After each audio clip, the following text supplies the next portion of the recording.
Hola, hola, aquí Fernando Raúl y bienvenidos a Fernando Raúl Astrology, a otro coloquio astrológico donde hablamos de ciertos particulares astrológicos de una perspectiva tradicionalista. Hoy nuevamente me acompaña mi amigo, el señor Albert Masdeu. ¿Cómo está, caballero? ¿Todo bien? Pues encantado de llamarme tu amigo ¡Eh! y además que quiero corresponderlo, porque en realidad son unas charlas muy agradables y luego además a mí también me sirven mucho. Luego, cuando hablamos con los alumnos y comentamos algunas de las cosas que tratamos aquí, tú y yo. Sí, y a la misma vez, o sea, yo salgo ganando más, yo creo que yo salgo ganando doble porque creo material y a la misma vez estoy tomando una clase gratis, gracias a Dios. O sea, porque Bueno, obviamente... la verdad es que yo también aprendo mucho de ti, sobre Ah, pues, todo de Yotisha. Ahora parece ser que los de Academia Edu, ¿de acuerdo? Donde yo tengo mucha documentación que yo manejo, empiezan a enviarme más y más textos de astrología Yotisha, ¿de acuerdo? Como si estuvieran ahí introduciéndome hacia el ámbito de la astrología védica, que es un ámbito que me interesa muchísimo, al que no le he dedicado tanto tiempo como tendría que haberle dedicado, tan preocupado como he estado en los últimos tiempos en hablar de técnica, ¿de acuerdo? Y en redescubrir claro.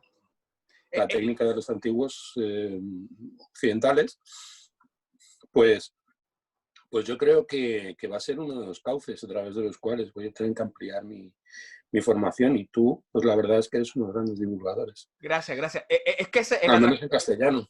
exacto, por eso eso es lo que iba a decir. O sea, el atractivo de la yotilla es que mantiene, no quiero decir intacto, pero mantiene, digamos, una coherencia estructurada de lo que es la astrología tradicional en ese contexto cultural, ¿verdad? Sí, Más allá que lo que es pues, la astrología helenística o la árabe o la medieval y renacentista europea. O sea, hay una coherencia ahí y pues, tú sabes, uno puede empezar ahí, como yo le he mencionado anteriormente, si uno estudia astrología védica y luego procede a estudiar astrología tradicional como yo he hecho, uno se va a sentir que va a decir, wow, esto es más o menos lo mismo, o por lo menos uno puede llenar los blancos de la astrología tradicional claro, con el claro. conocimiento de la... Todas las formas de astrología tradicional se parecen, ¿no? O sea, Definitivo, realmente definitivo. hay un punto de connivencia, de confluencia entre las corrientes tradicionales. Y eso es porque en general el lenguaje que utilizaban era el lenguaje de los científicos de aquella época. Es un lenguaje, por lo tanto, muy centrado en una lógica objetiva, ¿de acuerdo? Elude muchos de los expedientes que suelen utilizar en la astrología moderna, que son probablemente demasiado Ambiguos, especulativos o ambiguos, objetivos, ¿no? ambiguos, sí, sí. Y lo que le quería mencionar es que... Ah, disculpe, adelante. Entonces, bueno, evidentemente que se disfruta. ¿Mm? Y, Se disfruta leyendo astrología védica. Es y, a como un la, soplo de refresco. y a la misma vez, una vez que uno estudia astrología helenística y vuelve a la astrología de la Yotisha, uno dice, ah, por eso es que mencionaban esto aquí y no lo tratan tanto. O sea, hace sentido. Y volviendo al tema de este coloquio, luego de esta pequeña introducción, hoy vamos a hablar acerca de un tema muy, muy, muy interesante, ¿verdad? Porque en los coloquios anteriores ya hemos hablado del septenario tradicional y ahora vamos a proseguir a nuevos temas, ¿verdad? Y el primero de estos nuevos temas es el tema de los nodos lunares, ¿verdad? Que es un tema que para mí es muy interesante y que también para el neófito que los descubre resultan ser aún más interesantes todavía porque los nodos tienen unas connotaciones muy profundas, pero que a la misma vez varían de tradición en tradición y que a la misma vez, hoy en día, dentro del contexto contemporáneo, están dotados de significantes modernos que pasan como si fueran significantes tradicionales. Y eso vamos a hablar aquí, adelante. Y para aquellos que no sepan, que esto es probablemente lo que los astrólogos tienen que explicar siempre cuando explican a un cliente qué son los nodos, porque nos enseñan los planetas en la escuela, pero no nos hablan de... Obviamente lo enseñan desde una perspectiva moderna astronómica, pero no hablan de la perspectiva tradicional astrológica que en el pasado intrínsecamente estaba ligada a lo que era la astronomía y a la cosmovisión de la vida y del espíritu y todo lo demás. Pero los nodos son básicamente puntos matemáticos. Son básicamente dos puntos que siempre están a 180 grados de cada uno, donde la órbita de la Luna se interseca con la órbita, o mejor dicho, la eclíptica, que es por donde pasan todos los planetas. Hay que recordar que la órbita de la Luna está inclinada, tengo entendido que alrededor de 9 grados de la eclíptica, puede correr si estoy equivocado. Efectivamente, es correcto. Y entonces ese puntito donde se encuentra la órbita de la Luna con la eclíptica, que es la carretera por donde viajan los planetas y el Sol, obviamente, en relación a la Tierra, esos puntos que se intersecan, ahí son los nodos. Y hay un nodo que va, la dirección de la Luna que va hacia el sur, ¿verdad? Y una dirección de los nodos que va hacia el norte. Y cuando las luminarias están en conjunción en uno de esos dos puntos o en oposición en esos dos puntos, ¡voilà! Tenemos eclipses. Eclipses, efectivamente. Bueno, en realidad estamos hablando de la cinta zodiacal. La cinta zodiacal pues, tiene un punto central, que es el punto de latitud cero, que es lo que llamamos punto de la eclíptica. Es el punto por el cual discurre el Sol, ¿no? Hay que decir que todos los planetas tienen nodos, ¿vale? Cierto. Significa que todos los planetas tienen un eje de inclinación, tienen un eje de inclinación característico, ¿de acuerdo? Un eje de inclinación que es retrógrado respecto al movimiento de los planetas y que genera precisamente pues, dos puntos en concreto en donde los planetas pueden eclipsarse, ¿de acuerdo? Entonces, el eclipse no es un fenómeno astronómico únicamente vinculado a la Luna. Es un fenómeno astrológico vinculado a todos los cuerpos planetarios que giran alrededor del Sol, ¿vale?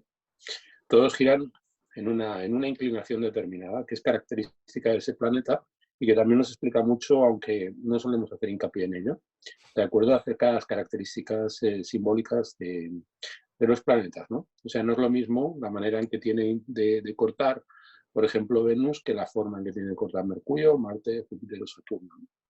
Entonces, eso desde el punto de vista de la astronomía antigua, pues era extraordinariamente relevante y muchos de los astrólogos árabes dedican buena parte de sus libros de astronomía precisamente a hablar de los nodos. De hecho, ¿A los nodos lunares o se está refiriendo a los nodos de los nodos? A los nodos en general, porque el nodo en sí es un punto sustantivo, ¿no?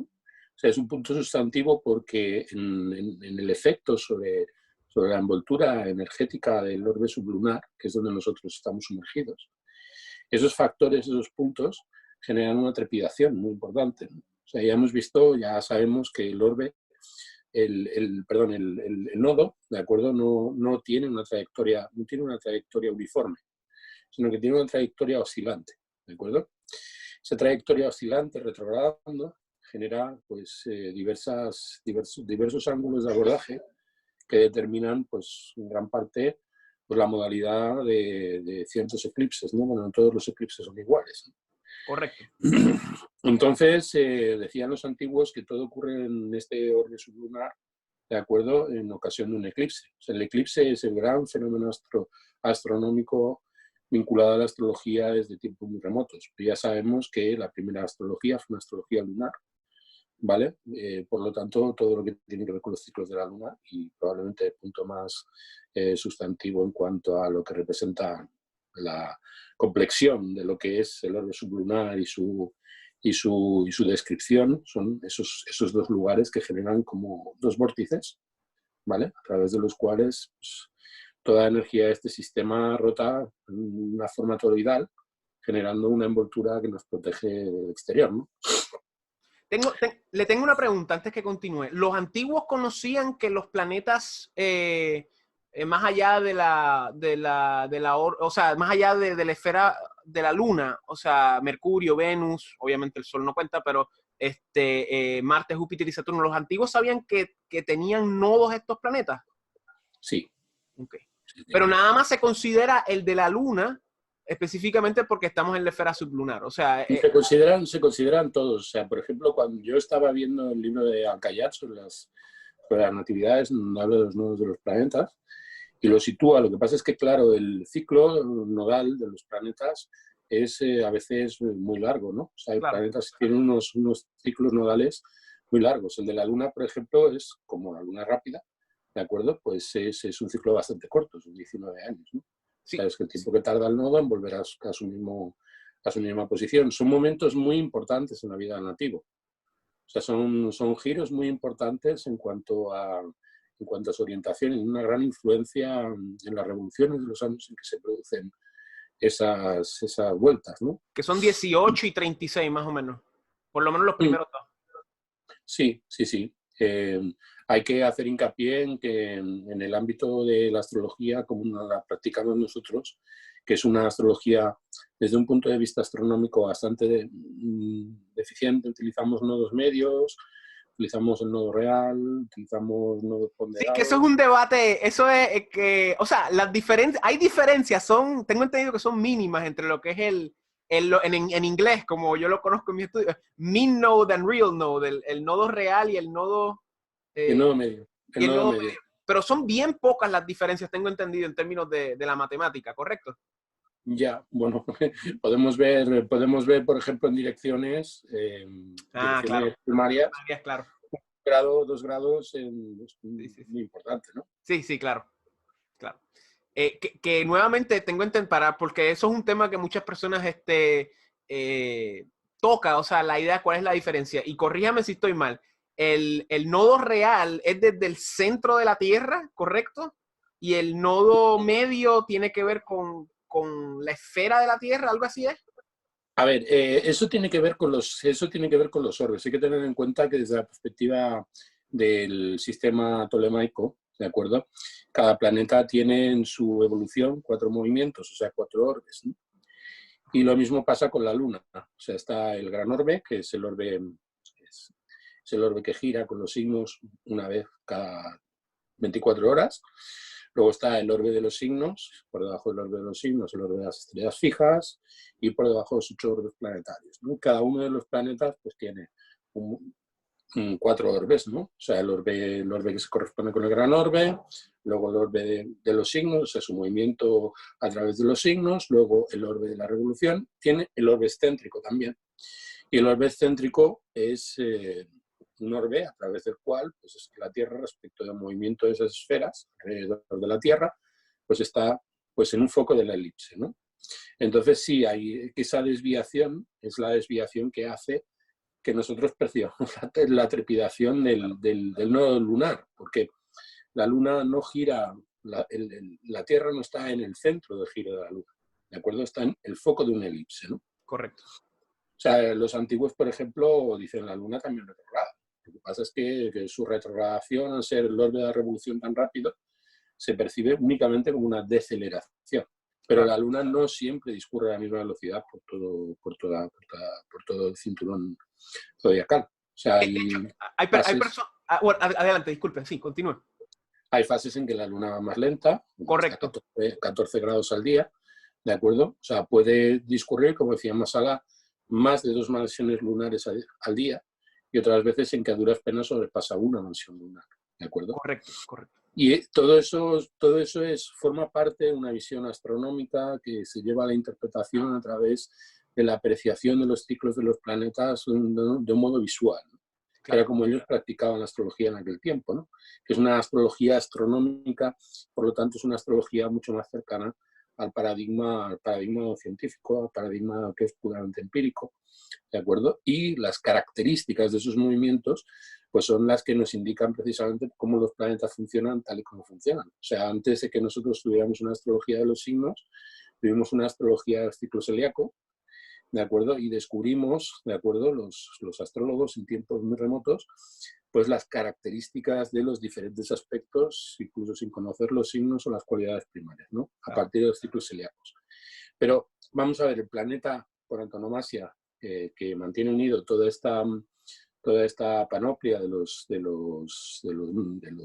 planetas, de las fuerzas planetarias, es precisamente la Luna. O sea, la Luna es el factor que contiene, de acuerdo, que transmite a la Tierra toda la influencia planetaria que nos llega a través de la luz de los planetas que se filtra en su atmósfera, ¿no? Con lo cual, los factores que tienen que ver con los nodos lunares son extraordinariamente importantes. ¿De acuerdo? O sea, siempre respecto de la Luna tenemos, y respecto de la eclíptica, tenemos 2 focos. Un foco que absorbe y un foco que distribuye. El foco que absorbe es el nodo norte, que es por donde la Luna pasa de la latitud sur a la latitud norte. Y luego el nodo que difunde, ¿de acuerdo? Que difunde la energía. Entonces el sistema circula de manera toroidal como si se tratara de un... Bueno, si nosotros lo observamos desde arriba, ese toroide tiene la forma del yin y el yang. O sea, Sí, sí. y es un movimiento que está continuamente retroalimentándose. Y la energía dentro del orbe sublunar se retroalimenta a través de los nudos.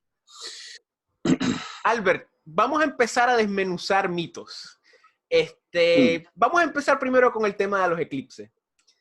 Como usted mencionó, los eclipses son de suma importancia en la astrología. Como usted mencionó, que es conocimiento común para aquellos que estudian astrología, que la primera astrología fue la astrología mundana. Y los eclipses tenían una importancia muy grande dentro de ella, ¿verdad? Hoy en día, en la modernidad, estamos acostumbrados a que cuando viene un eclipse que se va a ver visible, que va a ser visible donde vivimos, vamos a tener toda esta euforia mediática de los eclipses, de vamos a ver los eclipses, vamos a hacer espejuelos con cajas de cereales y vamos a ver a todos los eclipses. Dentro de la concepción tradicionalista, los eclipses son negativos. ¿Qué podemos hablar respecto a esta cualidad negativa de los eclipses en relación a los nodos? Porque los nodos están intrínsecamente ligados a las luminarias por los eclipses. ¿Qué podemos hablar respecto a esta cualidad negativa que tanto se ve en la Jyotisha como en casi todas las tradiciones horoscópicas tradicionales? ¿Y qué podemos hablar también respecto a esta moda moderna de querer ver los eclipses, de querer ver los eclipses lunares, ver los eclipses solares? Ese cortocircuito que existe en la sociedad moderna en relación a este aspecto tradicional astrológico de los eclipses. Bueno, vamos a ver, los eclipses siempre han estado vinculados a la idea de conflagración, ¿no? O sea, la conflagración entre dos titanes, ¿no? O sea, entre lo que es el señor de la noche y el señor del día, ¿no? O sea, cuando hay una lunación, cualquier lunación a lo largo de los meses, vemos a la luna como pasa pues, por arriba o por abajo del sol, ¿de acuerdo? Y genera otro círculo. Cuando coinciden en la misma latitud cero, ¿de acuerdo? Bajo esas circunstancias, esos planetas se están limitando recíprocamente, ¿no? O sea, que si nosotros vemos, por ejemplo, un eclipse de luna, se interpone en la Tierra, o sea, el principio de la materia, ¿vale? Si nosotros estamos viendo un eclipse de sol, se interpone la visión de lo que es ilusorio por encima de la luz del espíritu, ¿no? Por un momento, la luz del espíritu queda deprivada de la influencia sobre el lugar, concretamente, donde el eclipse es un eclipse más pleno, ¿no?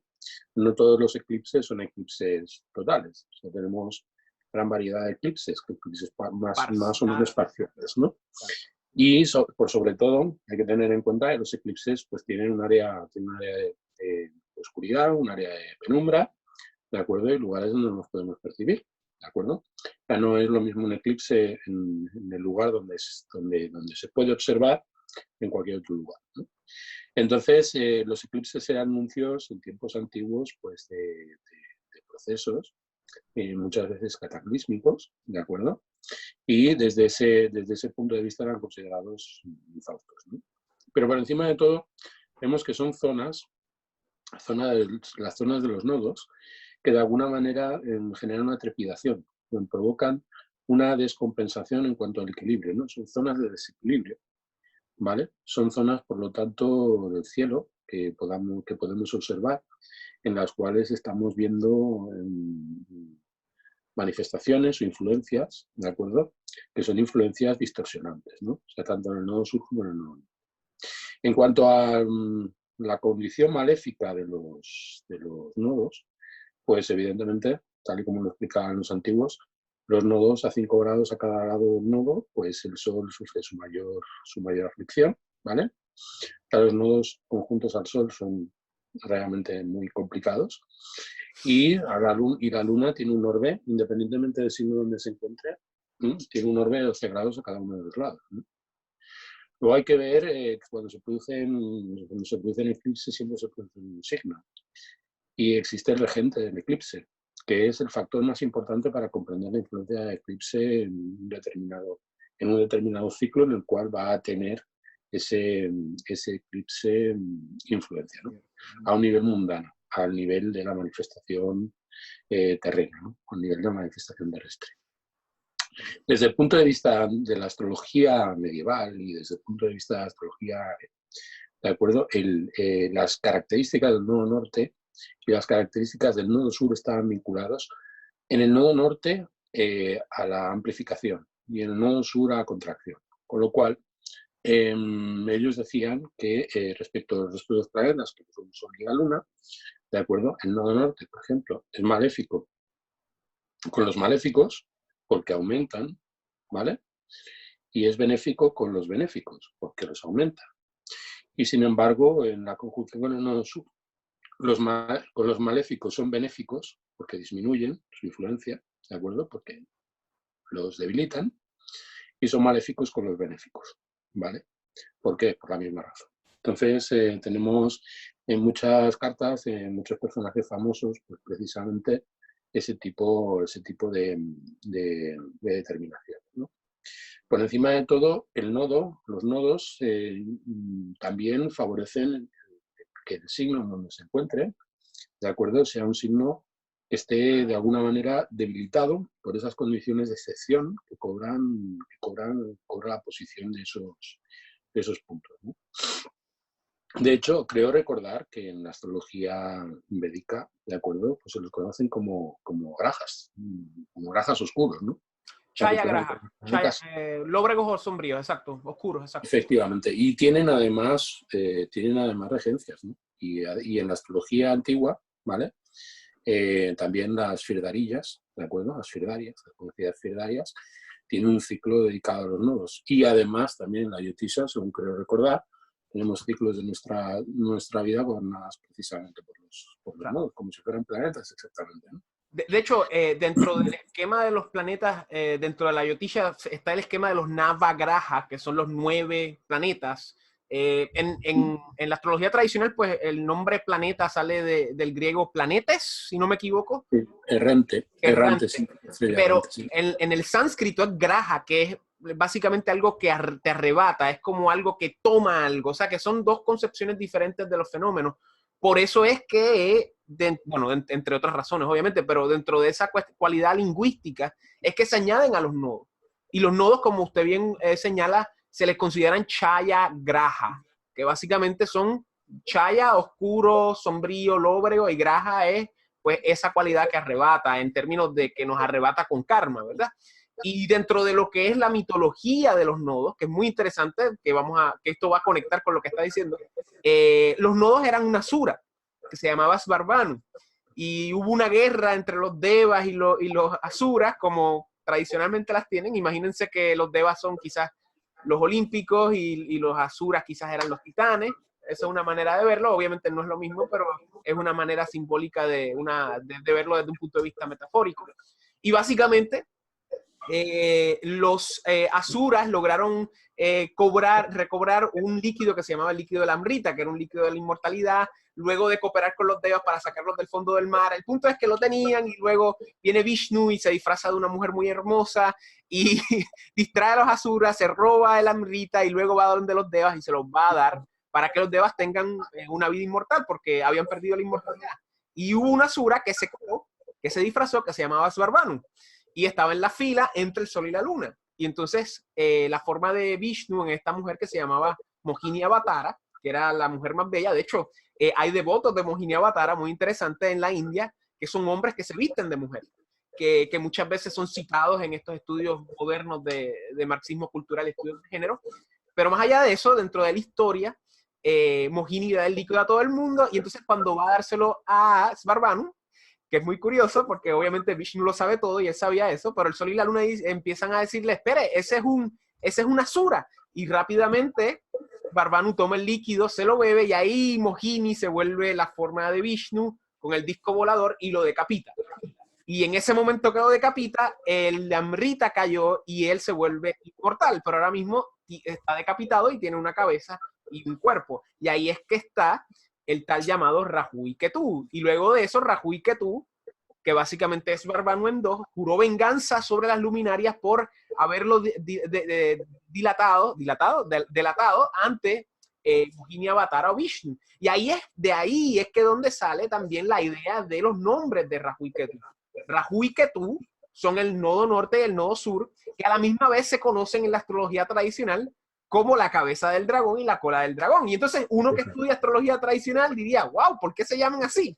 Pero entonces si uno conoce la historia de Esbarbanu desde la perspectiva de la Jyotisha, como yo la conocí, y se dan cuenta, el dragón era el Asura, el dragón era el demonio, el dragón era ese ente que no necesariamente es maléfico, sino que es más o menos un ente, digamos, independiente del orden divino de los devas, que retó a las luminarias, a los planetas, y que se bebió este líquido inmortal. Y de ahí es que sale toda esta historia. Ahora bien, yo me he dado cuenta que dentro de lo que yo he podido estudiar, nunca he logrado encontrar una explicación de por qué se llaman la cabeza y la cola del dragón. Y de hecho, cuando uno lee a Lilly en astrología cristiana o Christian Astrology, él habla de los nodos en una parte y él explica de que, pues, es básicamente lo que usted dice. Y es muy curioso porque William Lilly dice que Rahu es masculino y que tú es femenino, ¿verdad? Pero en la astrología védica, y esto no es necesariamente dogma, pero algunos astrólogos dicen que Rahu es femenino y que tú es neutral. Y es muy interesante también porque usted aludió a esta idea de que los nodos rigen signos. Esto es una idea controversial, pero desde el punto de vista de Jaime se puede ver que los nodos no necesariamente es que sean regentes, sino que son subregentes.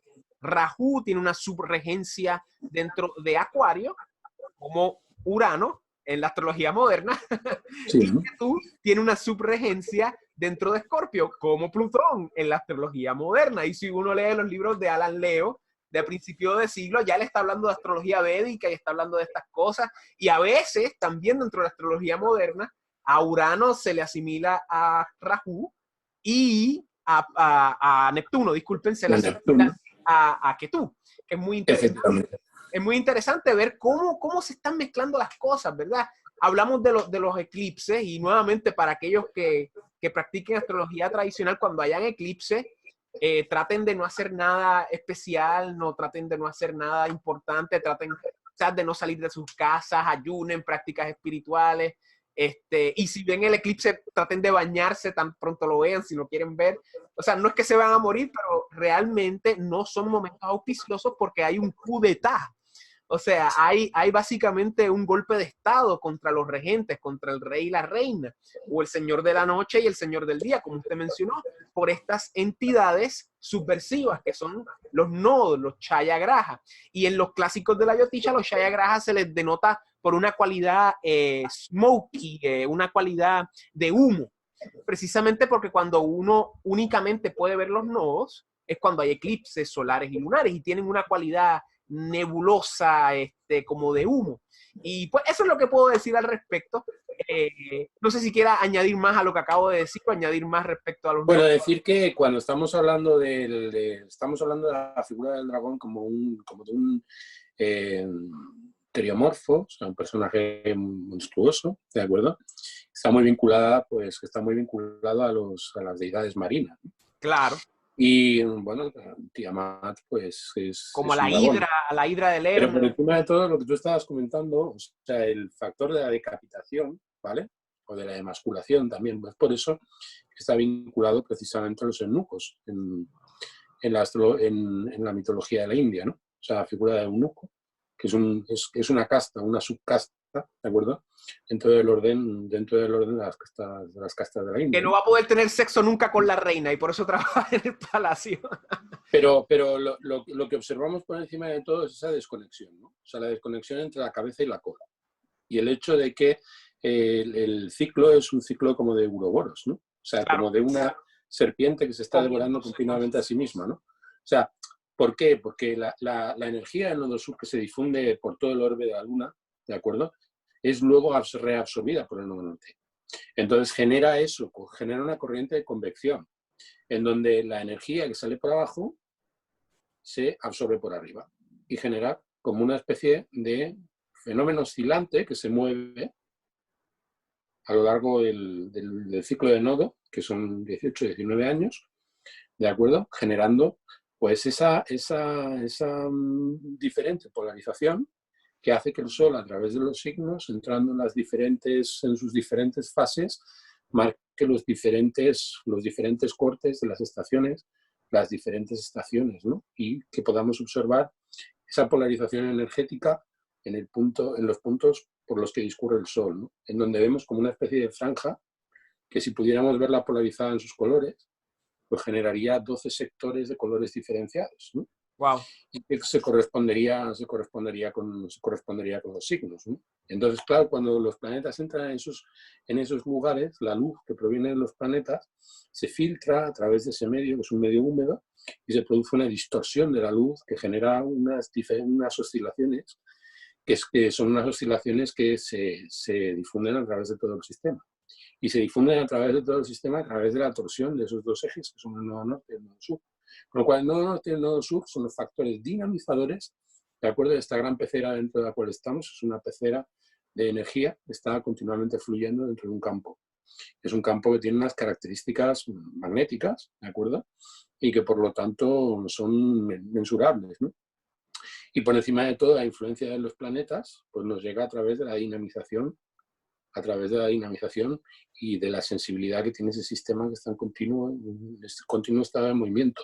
Le corresponde precisamente a los nodos, y es por eso que los antiguos decían que donde se hace en los momentos de eclipse son los grandes momentos de renovación y los grandes momentos de culminación de los periodos históricos, y son los puntos que cortan las diferentes etapas y los diferentes momentos en la evolución, pues, de las sociedades, de los eventos, y tienen la misma influencia también en el devenir de las personas, ¿no? Entonces, todas esas características corresponden con la física tal y como era entendida por los antiguos, que en buena medida se ha perdido y que ahora pues nosotros estamos rescatando cuando vamos a auscultar, por ejemplo, los conocimientos, la cosmología de los árabes. Vamos a libros como los de Al-Kindi, de acuerdo, como los del propio Masalá. Ahí vemos explicadas todas estas cosas de una manera muy bella, ¿no? Y por encima de todo, también a través de lo que representa esas diferentes modulaciones de los elementos en función de sus cualidades y la repercusión física que tiene el movimiento del Sol, el movimiento de los planetas a través de sus lugares, y el punto de dinamización que suponen los nodos, generan una visión que les permitía, por ejemplo, utilizar la astrología como un medio meteorológico, ¿no? O sea, como un sistema de prognosis meteorológica extraordinariamente eficaz, que hay unos astrólogos en la actualidad que todavía cultivan. Es como usted dice, el grado de doctorado y postdoctorado para cualquier astrólogo es la astrología mundana, porque es un campo que existe, pero que es complicado porque lidiar con esos temas, con esa variedad de variables, es un poco agobiante ante pues, la persona común. Es un poco complicado, ¿no? Es un poco. Pero por encima de todo, yo creo que hay que ser muy humildes, ¿no? Y darnos cuenta de que nosotros estamos rehabilitando una larga corriente de conocimientos que discurrieron por estirpes sapienciales, ¿vale? Que duraron muchos siglos, ¿no? Que esas corrientes han cortado y que a día de hoy nosotros estamos tratando de recobrarlo, revitalizar, ¿no? Claro, claro. Entonces nosotros debemos reiniciar por la base, o sea, comprendiendo las cosas en sus principios fundamentales, transmitiendo sus principios fundamentales. Y la astrología mundana, a nivel en el que se puede manejar la técnica que nosotros utilizamos en juicios horarios, natividades, revoluciones electivas y otras técnicas que usamos, pues exige pues un manejo muy ducho, ¿de acuerdo?, de esas técnicas. Con lo cual, la astrología mundana, que exige un conocimiento tan amplio, actualmente yo creo que está fuera de alcance de la inmensa mayoría de los astrólogos y no de todos. Yo no creo que haya astrólogos bastante preparados como para hacer la astrología mundana que hacía Robert Flood, o que hacía Culpeper, o que hacían los astrólogos en aquel tiempo. Y yo creo que también, más allá de ese punto que usted menciona en términos de ese conocimiento técnico y filosófico dentro de lo que es la práctica astrológica, yo también creo que se debe a otro punto también, que es que realmente, y esta es una de las razones por la cual yo soy astrólogo, es que la astrología es una disciplina verdaderamente interdisciplinaria. Y para hacer astrología mundana, no es meramente conocer a los clásicos y conocer la astrología. Hay que saber de historia, hay que saber de economía, hay que saber de geopolítica, hay que saber de cultura, hay que saber de un montón de cosas que pues la realidad es que pocas personas tienen ese interés o esa cualidad.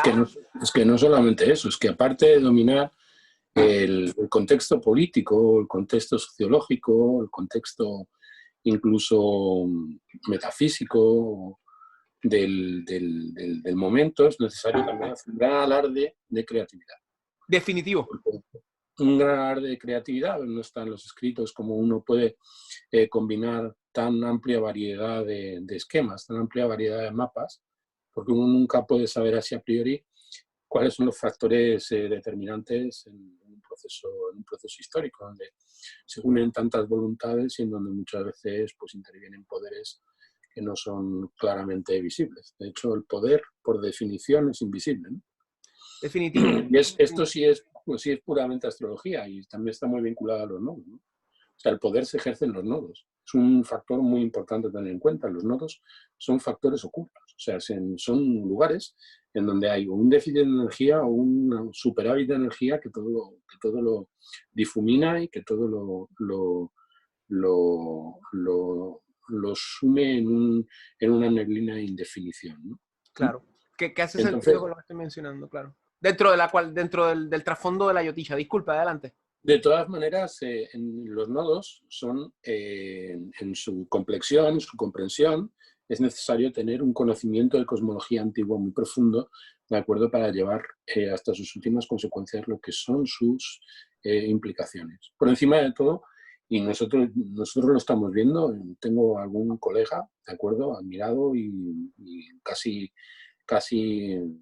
recurro a menudo para resolver muchas cuestiones, muchos problemas, que hacen astrología prácticamente a partir de los nodos. Wow. A partir de los nodos. Precisamente por ese factor, ¿no? Es que es un factor de dinamización del mapa y de comprensión de lo que es la orientación de una persona, si de lo que estamos hablando es de natividades, que es muy importante, ¿no? O sea, hacia donde está el nodo norte es hacia donde la persona siente su falta. Entonces, yendo hacia ese lugar donde esa persona siente su falta, lo que alcanza es el vicio, la náusea, la pérdida, que es el nodo sur, ¿no? O sea, tú vas hacia el nodo norte y el nodo norte es como la cabeza cortada de la que tú hablabas, ¿no? O sea, es una cabeza cortada que traga. De la misma manera que traga, eso no va a ningún circuito metabólico. Claro, ningún sistema digestivo. Por mucho que comas, no te va a nutrir. O sea, todo lo que hay en el nodo norte es completamente, es algo que tú comes y de eso nunca tienes suficiente, ¿de acuerdo?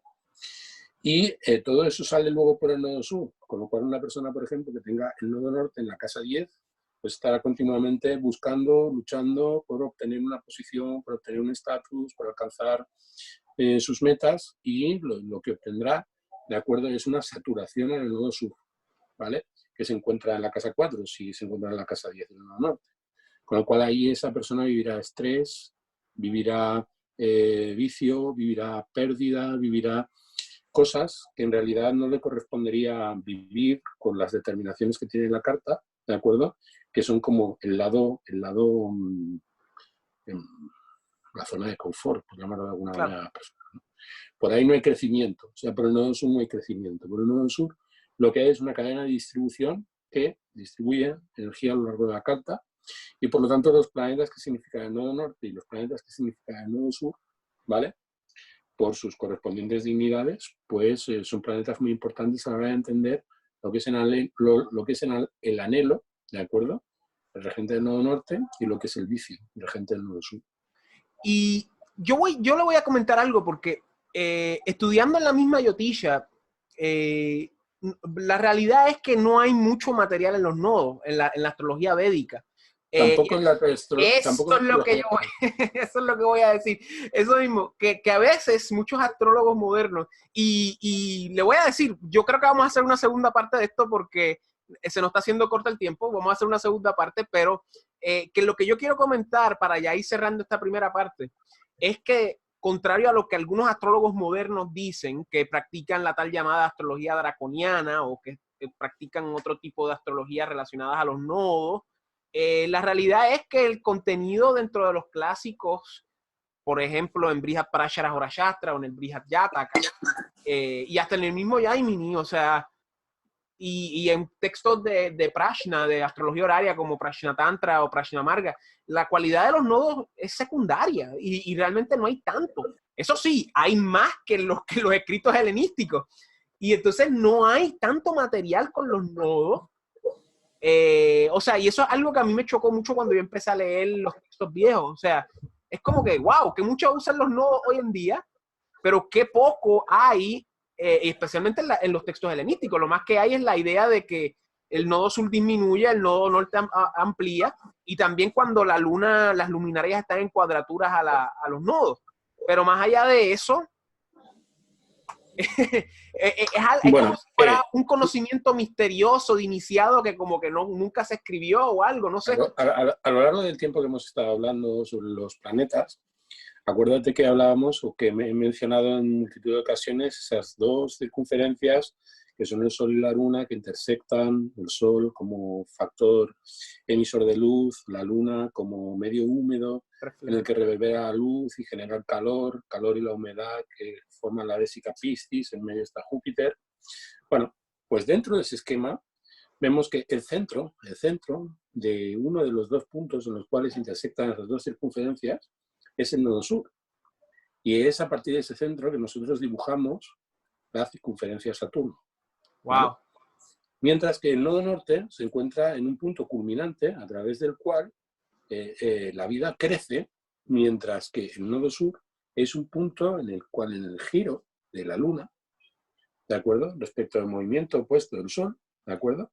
Generan dos puntos, un punto en el que la vida crece y un punto en el que la vida disminuye. Ese punto de crecimiento en el que la vida crece está del lado de Júpiter y el punto en el que la vida disminuye es el centro de la circunferencia a la que estábamos hablando cuando hablábamos de Saturno.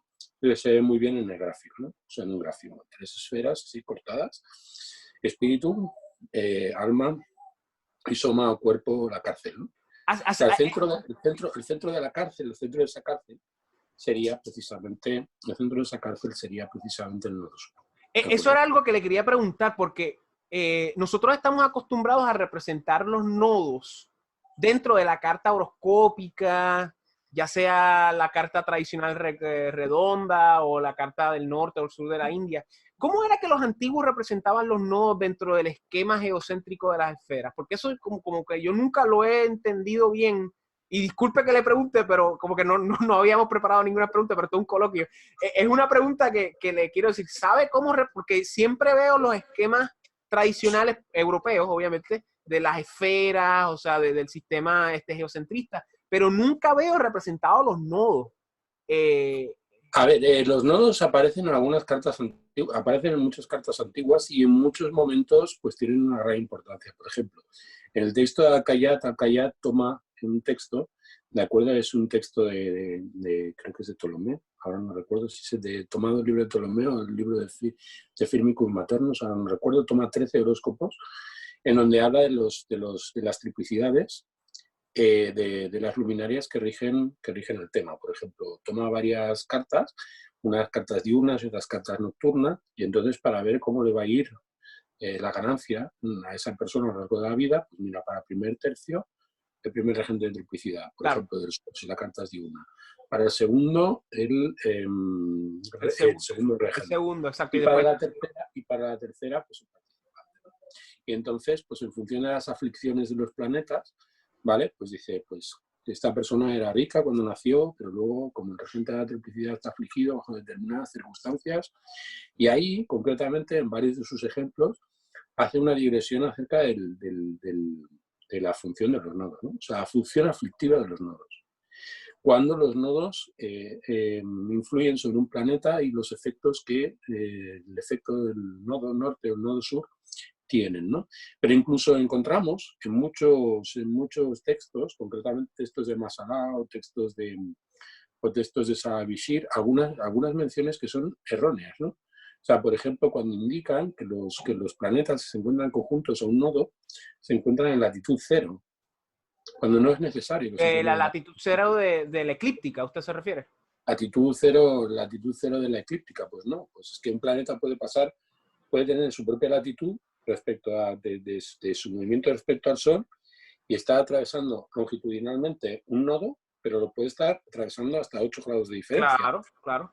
Lo cual, ahí hay una cierta confusión por parte de los antiguos, en donde vemos que no se acaba de entender muy bien, de acuerdo, esa condición de los nodos. Con lo cual, hay detrás de los nodos la evidencia de que tienen una influencia muy clara, ¿no? Y que tienen ese factor de amplificación, lo que representa el nodo norte, y de disminución, lo que representa el nodo sur. Claro. Aunque la disminución es una disminución como un proceso de pulverización de lo que representa el planeta. No es una disminución en el sentido de decir estoy contrayendo, sino es una disminución en el sentido de que el planeta difunde su energía. Es como si hubiera un ámbito en el cual la luz que atraviesa ese planeta no llega limpia, o sea, llega difractada, ¿de acuerdo? Es como cuando el medio es excesivamente húmedo y no penetra la luz de manera adecuada. Yeah. Y dentro de la astrología de la Ayotilla, los nodos.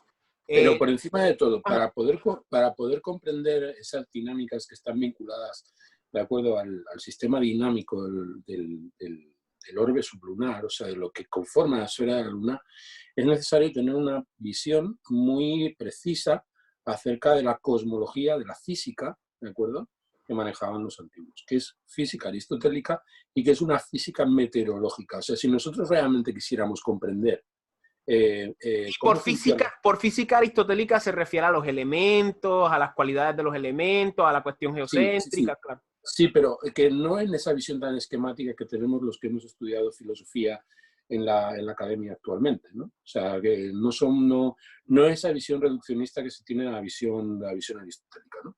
Sino una visión que está muy vinculada pues, a la comprensión de los fenómenos meteorológicos. Esto es, a la forma en que los antiguos tenían de contemplar la influencia planetaria y la manera en que la influencia planetaria determinaba pues cosas como, por ejemplo, las diferentes sucesiones, cuando un verano es frío, cuando un verano es caliente, ¿de acuerdo?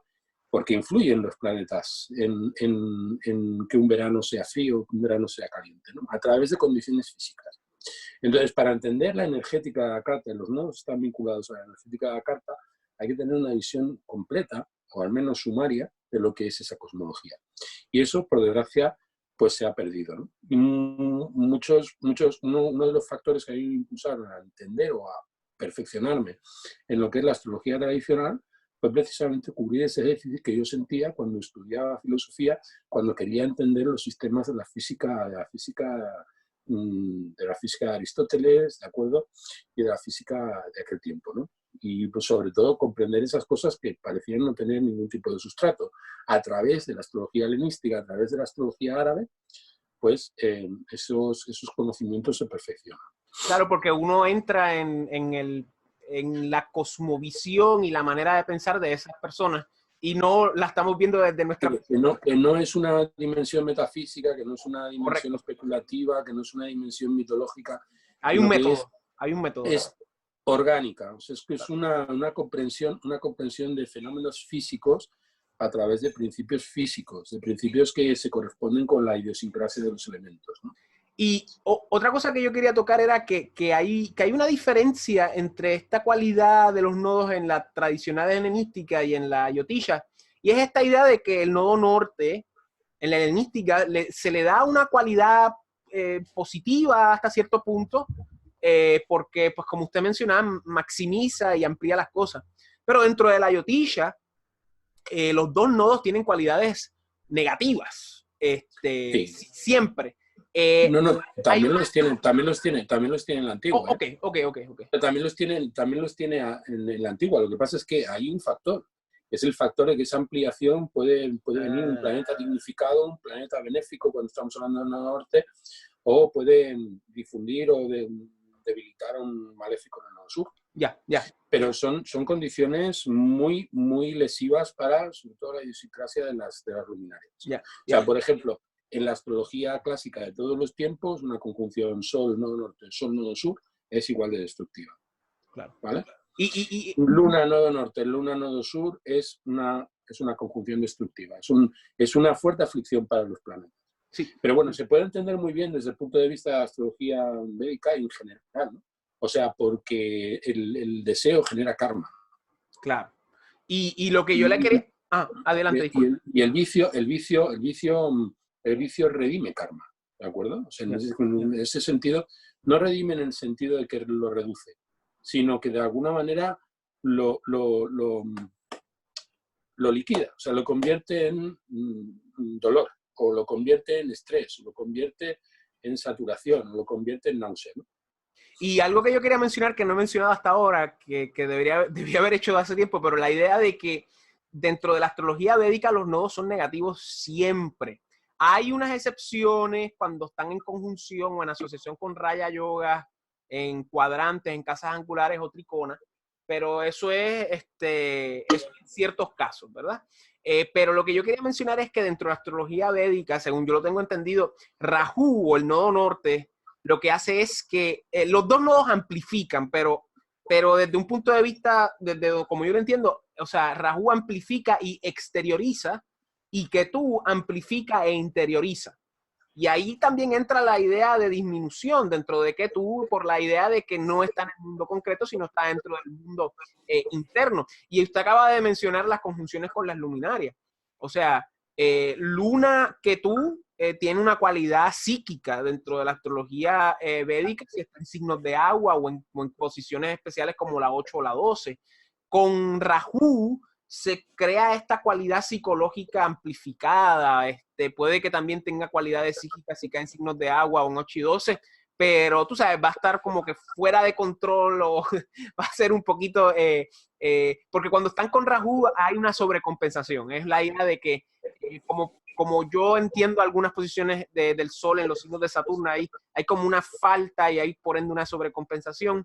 Con los nodos con el Sol, que tú con el Sol, hay una seguridad muy intensa, hay una independencia muy intensa, pero a la misma vez hay una obsesión dentro de esa seguridad, hay una obsesión dentro de esos aspectos que pueden crear rigidez y pueden crear estrés. Y cuando Rahu está con el nodo norte, que los otros días tuve una clienta que tenía eso, una mujer muy apuesta, hay una sobrecompensación en términos de nuestra personalidad, nuestra esencia. Queremos ser más de lo que somos, ¿verdad? Y también es muy interesante notar que cuando hay cartas, de cartas natales me refiero, con nodos cargados, o sea, cuando hay oposiciones con nodos cargados, esas personas usualmente tienen cualidades psicológicas complicaditas. Y tengo entendido que hay una persona que hizo estudios de asesinos en serie que tenían muchas de estas cualidades con nodos cargados. Claro, los asesinos en serie van a tener los nodos cargados en muy mala dignidad. No necesariamente va a representar que aunque tengamos los nodos cargados, vamos podemos encontrar bajo esas circunstancias pues ejemplos bastante significados, ¿no? O sea, por ejemplo, podemos encontrar en casa 6 pues la luna exaltada en Tauro, que tenía a Madre Teresa de Calcuta conjunta con el nodo norte, ¿vale? Wow. En casa 6. O por ejemplo, en la carta de Hitler tenemos una conjunción Júpiter-Luna en Capricornio, o sea, una conjunción entre Júpiter y la Luna en Capricornio, en la casa 4, en conjunción con el nodo sur, ¿vale? Wow. O por ejemplo, en la carta de mi hijo, por ejemplo, que ahí está Mercurio en Géminis, conjunto al nodo norte, ¿de acuerdo? Y conjunto a Saturno, wow, en la 6, con Plutón además opuesto, en Sagitario, o sea, conjunto al nodo sur, ¿no? O sea, son posiciones que generan condiciones psicológicas muy, muy singulares en la persona, ¿no? Y otra cosa. Evidentemente lo que hay detrás de ese planeta es que ese planeta se encuentra dignificado, como en el caso de Géminis. De Mercurio en Géminis es gente que tiene mucha habilidad en los procesos mentales, tiene mucha capacidad, ¿de acuerdo?, de procesamiento de información, que son muy, muy, muy profundos, muy inteligentes, muy con mucha facilidad para aprender, pero que nunca tienen suficiente. Nunca tienen suficiente. Son insaciables, voraces. Lo mismo que tenemos la luna aunque está cadente, ¿eh? Está cadente la luna de la Madre Teresa, Claro, que la tenemos exaltada en el nodo norte, en la casa 6, que es casa de enfermedad, sacrificio, servicio. padecimiento y servicio, ¿de acuerdo? Y que evidentemente también tenemos varios planetas que están en conjunción con el nodo sur y que además están en la casa 12, que implica retiro, que implica procesos oscuros de interiorización, como tú estabas diciendo, en una casa que ya de por sí es una casa de depuración, como la casa 12. También hay un estudio muy, muy largo de los nodos, ¿de acuerdo? Hay gente que ha trabajado mucho tratando de comprenderlos, precisamente por esa falla, ¿de acuerdo?, que hay en la tradición respecto a explicar cómo funcionan. También hay quien dice que, bueno, pues está vinculado a ese proceso a través del cual el alma evoluciona. Eso lo vamos a hablar en el próximo video. Eso lo vamos a hablar. Eso es uno de los graves problemas que tenemos los astrólogos y en general la astrología, en general lo que representa toda la tradición esotérica en el grado de corrupción. Eso lo vamos a hablar en el próximo video. Y yo le quería preguntar también, y esto es otra cosa que yo me he dado cuenta, personas que nacen en eclipses, estas personas generalmente tienen vidas complicadas, difíciles, siempre hay una cualidad. Dos casos muy cercanos. O sea, mi mejor amigo nació en eclipse, por eso le digo. Una amiga íntima de una alumna con la que yo trabajo, bueno, la viste, la conociste, ¿de acuerdo? En una ocasión. Nació con un eclipse de luna en Piscis y Mercurio, luna en Piscis, Mercurio, no, luna en Piscis, Sol en Virgo. Ok, eclipse lunar, ok. Eclipse lunar, ¿de acuerdo? O sea, el Sol en Virgo y la luna en Piscis, en un eclipse. Y, por ejemplo, también mi hijo mediano nació con el Sol en Escorpio, en conjunción con el nodo sur y con la luna en Tauro, ¿de acuerdo? O sea, son nacimientos en eclipses que además en esos momentos los niños nacen como setas. O sea, con las lunas nuevas, cuando las lunas eclipsan, las madres que están a punto de parir rompen aguas en cantidades, o sea, se disparan las estadísticas de natalicios, ¿no? Cuando la luna dispara ese proceso, quiere aprovechar el momento, ¿de acuerdo? En un eclipse para hacer parir a todas las madres, ¿no? Que estén ahí disponibles para parir. Pero lo que quiero mencionar es que desde el punto de vista... Cualidades de enorme sensibilidad, exacto, cualidades de precognición, sueños vívidos, sueños arquetípicos. También hay cualidades relacionadas a los padres. Hay como que algo ocurriendo con los padres porque la luna es la mamá y el sol es el papá y siempre hay algo ahí con la familia. O sea, los dos casos que puedo pensar yo, porque mi amigo nació, por ejemplo, mi amigo nació con el sol en Aries. Sol en Aries, sí, la luna, bueno, con luna ahí y con nodo norte en Aries. Y entonces nació con Marte en Capricornio, Venus en Tauro y Júpiter en Piscis. Y entonces es una cualidad muy, muy dicotómica. Pero el Sol sufre mucho con esa luna, ¿eh? Sí, y está exaltado. Esa es la ironía, ¿verdad? Y en casa 5, o sea, hay una cualidad ahí mental, creativa, en relaciones, pero tiene todos estos planetas exaltados, y entonces uno se da cuenta que si hay un eclipse, no importa los planetas en la dignidad, si las luminarias están en un eclipse severo, mientras más grados cercanos, pues más severo, y si se ve el eclipse cuando uno nace, más severo todavía. Pues hay un problema ahí, o sea, hay un problema. Siempre hay problemas, ¿no? Bueno, el eclipse de mi hijo mediano fue el 28 de noviembre del año 2004, ¿vale? Ha sido uno de los eclipses cerrados en Europa, ¿vale? Uno de los eclipses más ajustados, ¿vale? Se dio bajo unas condiciones, pues, además con una superluna.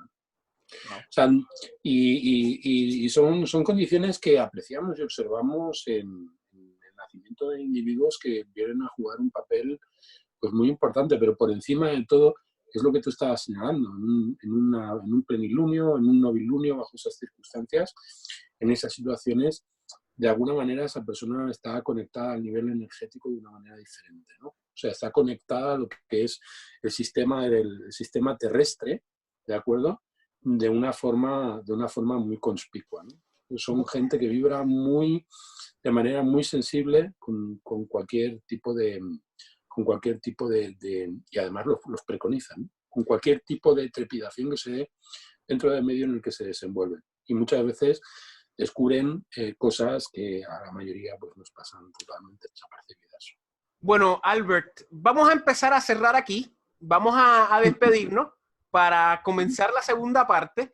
En la segunda parte vamos a estar hablando de este tema de la evolución, de la reencarnación, de las vidas pasadas, de las vidas futuras y cómo esto está intrínsecamente asociado a los nodos desde una perspectiva moderna y cómo esto se ha infiltrado dentro de lo que consideramos astrología tradicional. Insidiosísimamente. O sea, para empezar, hay una muy mala comprensión acerca de lo que... Pero nos vemos en el próximo video entonces. ¿Qué tal? Sí. Okay, sí, no, me parece muy bien. Si queda para un vídeo para varios. Sí, por eso que vamos a hacer 2 partes. Pero nada, nos vemos en el próximo y gracias, Albert. Nos vemos. Hasta luego.